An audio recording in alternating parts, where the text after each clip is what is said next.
Hello, j'espère que vous allez bien dans cette nouvelle semaine. Comment vous dire? Oui, il s'est pas passé grand chose au niveau lecture. J'ai très peu lu, j'ai très peu d'achats. Je me suis posé la question si je vous tournais un book hebdo ce matin ou pas. Je vais le faire quand même. Mais ouais, un peu en mode je sais pas si je le faisais ou pas et je veux le faire, mais on verra. Il risque d'être un peu plus court que d'habitude parce que en gros j'ai fini de lire Les Aventuriers de la Mer, donc j'étais en plein dans le tome 3, je l'ai fini samedi matin, que j'ai beaucoup aimé, très fluide, très efficace. En vrai je le lirai pas en lecture commune avec Lully, j'aurais enchaîné clairement l'intégrale 2 juste derrière en fait. Mais voilà, j'attends Lully et si j'avais pas d'autres choses à lire aussi, vraiment je pense qu'il y a une époque je les aurais enchaînés. J'ai adoré l'univers, j'ai adoré ce qu'elle a construit Robin Hobb, j'ai adoré les relations entre les personnages, j'ai adoré le fait qu'on n'ait pas ce cahier des charges qu'on a en ce moment dans la fantasy, je trouve, young adulte un peu. Donc voilà, j'ai vraiment tout aimé de A à Z. Pour moi, il n'y a pas eu de... Il y a vraiment eu un moment de flottement au début où j'étais en mode dans quoi je m'embarque, c'est très flou, très mystérieux. Pourquoi on est là, pourquoi on fait ça, qu'est-ce qu'on fait là? Et en vrai, à partir du moment où... du deuxième chapitre où en fait Althea va rentrer en jeu, donc qui est la perso principale, tout s'enchaîne et tout se suit bien. Il y a toujours du mystère, mais au fur et à mesure de la lecture, enfin au fur et à mesure, c'est limite ouais, dès le deuxième chapitre, en fait, tout se passe bien, tout est clair comme de l'eau de roche, et on avance, et ça fait plaisir le fait qu'on ait pas forcément une héroïne ultra badass, quoi. Elle doit vivre la vie, elle a des épreuves et tout, elle fait comme elle peut pour s'en sortir. Le fait que nos personnages voilà, sont gris, en fait, ils sont pas totalement purs. Blanc, il n'y a pas ce côté manichéen de les gentils et les méchants, quoi. Ils ont tous leurs défauts et leurs forces. Et donc, du coup, voilà, moi j'ai adoré découvrir ce tome 1. J'ai très hâte de découvrir le tome 2 et le tome 3. Faut savoir que du coup, ça, c'est les versions américaines. Enfin, là, c'est le tome 1 en américain. Parce qu'en France, on les avait découpés en 3 tomes et on avait des intégrales après. Donc là, je l'ai lu en mode 3 tomes parce que je voulais vous faire un bilan la semaine dernière. Mais sinon, pour moi, du coup, c'est un seul bouquin. Lully, elle le fait vraiment plus en 3 tomes. C'est-à-dire qu'elle a fini le tome 1, elle lit autre chose. Après, elle lit le tome 2 et après, elle fait autre chose. Comme j'ai dit, il y a le glouton et la personne plus raisonnable. Moi, je l'ai vraiment gobé. Donc, du coup, ça a donné que je l'ai fini. 951 pages que j'ai pas vu passer. Voilà, il m'a fallu un peu plus d'une semaine parce que je l'avais commencé le premier et je l'ai terminé le 10, je crois, au matin. Donc voilà, au niveau de cette lecture. Ensuite, je suis parti dans le chute libre de TJ Noumian, donc un service presse aux éditions Le Livre de Poche. Je suis encore dedans. En fait, malheureusement, il a un peu subi le contre-coup de j'ai adoré cette lecture, qu'est-ce que je vais lire ensuite? J'ai voulu partir dans celui-là un thriller parce que je me suis dit ça va y aller. Et en fait, bah, je pense beaucoup à cette lecture et j'ai manqué de temps pour lire samedi. J'ai quasiment pas lu samedi et dimanche j'ai lu un peu mais j'avais pas envie de lire, j'avais envie de faire autre chose. Lundi, bah, reprise du boulot, mardi, et donc du coup en fait j'ai avancé à peine, je suis page 156. Donc voilà, c'est vrai que j'ai un peu manqué de temps pour lire en ce moment.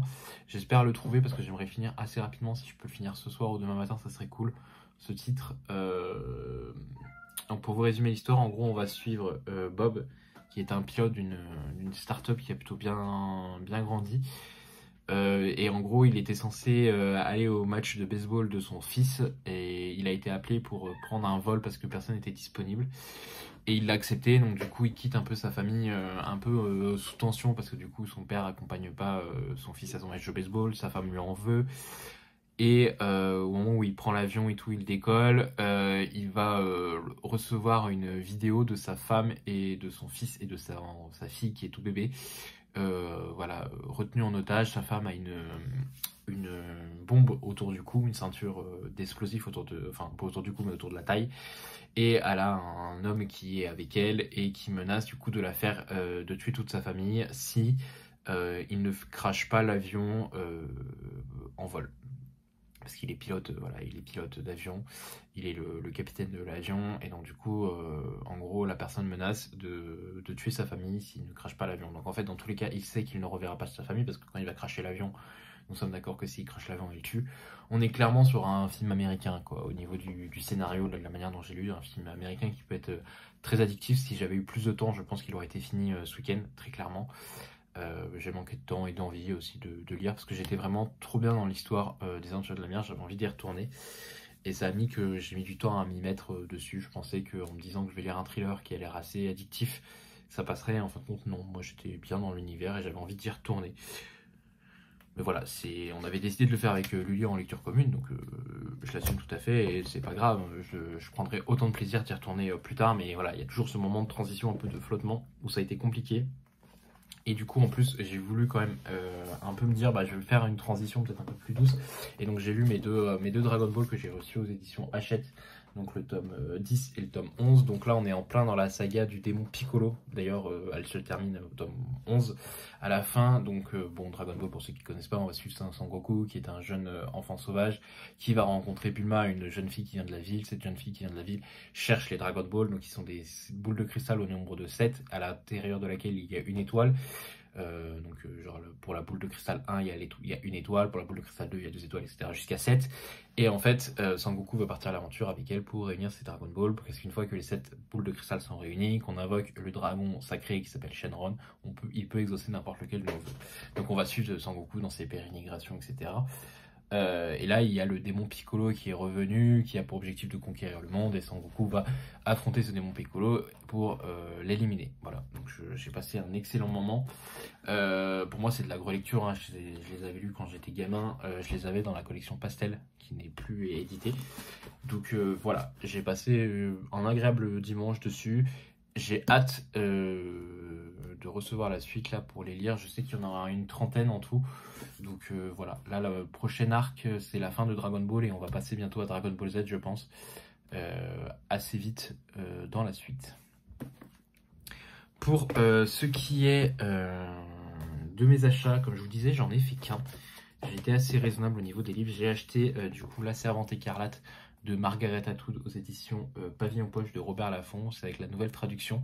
J'organise une lecture commune sur Instagram si vous voulez nous rejoindre en mars. On n'a pas encore arrêté de date, mais on est déjà 4-5, donc c'est assez cool.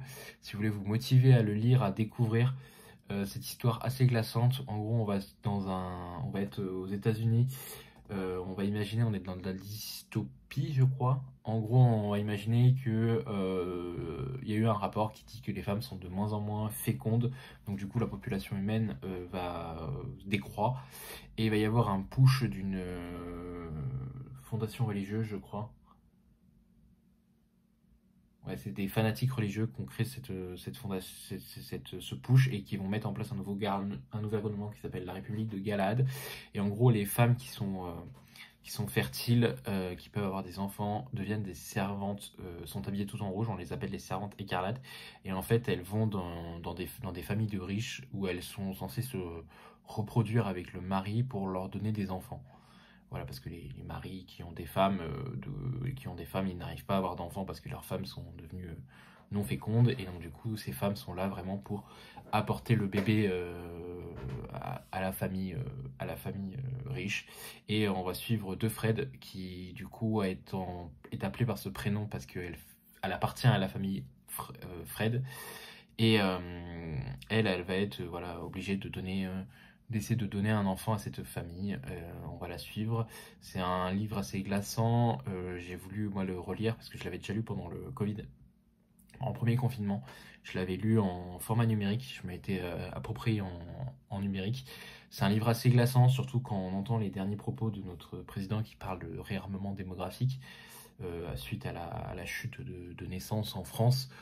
Je pense que c'est quelque chose qu'il faudrait qu'on sache, voilà, que Margaret Atwood a quand même créé une histoire assez glaçante, mais qui est quand même assez proche de la réalité, quoi. On peut facilement tomber dans ce genre de choses. Voilà, les femmes, il faut savoir que dans cet univers, elles n'ont plus le droit de lire, elles n'ont plus le droit d'écrire, elles n'ont plus le droit limite de parler. Les servantes écarlates, elles sont vraiment là juste pour faire de la gestation, en fait. Elles sont là au service de la famille pour avoir un enfant et elles partent, une fois qu'elles ont eu l'enfant pour la famille pour laquelle elles travaillent, elles changent de famille, etc., quoi. C'est vraiment juste un utérus qui permet voilà, la naissance des enfants dans ce monde. Donc il faut pas oublier, je pense que c'est un roman assez important. Et donc je me suis dit que pour Mars au féminin, pour le mois de la femme, pour tout ça, ça serait idéal de lire le Margaret Atwood, La Servante écarlate, The Handmaid's Tale. Il y a eu une série, je crois, et la série va un peu plus loin que le roman dans mes souvenirs. Juste la première saison fait le bouquin, et après je crois qu'ils sont partis dans l'interprétation. Il faut savoir que Margaret Atwood a écrit une suite qui s'appelle Les Testaments, qui est sortie, je crois, récemment. Donc ça se passe des années après ce titre. Je l'ai jamais lu et je proposais aux personnes avec qui j'étais sur le groupe en LC que si ça leur plaisait, on pouvait essayer de trouver un endroit, un moment pour caler le tome 2 quasi derrière. Comme ça, on aura vraiment lu tout ce que l'histoire a fait, tout ce qu'a fait Margaret Atwood. Dans mes souvenirs, dans ce roman, ce que j'aime bien, c'est qu'on a en fait, la fondation, la République de Galad, quand elle s'est mise en place.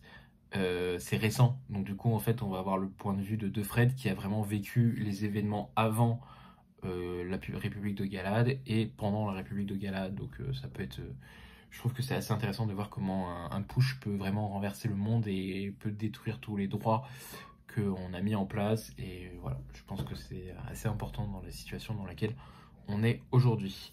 Donc ça c'était mon achat, mon seul achat livresque. Après, j'ai fait d'autres achats.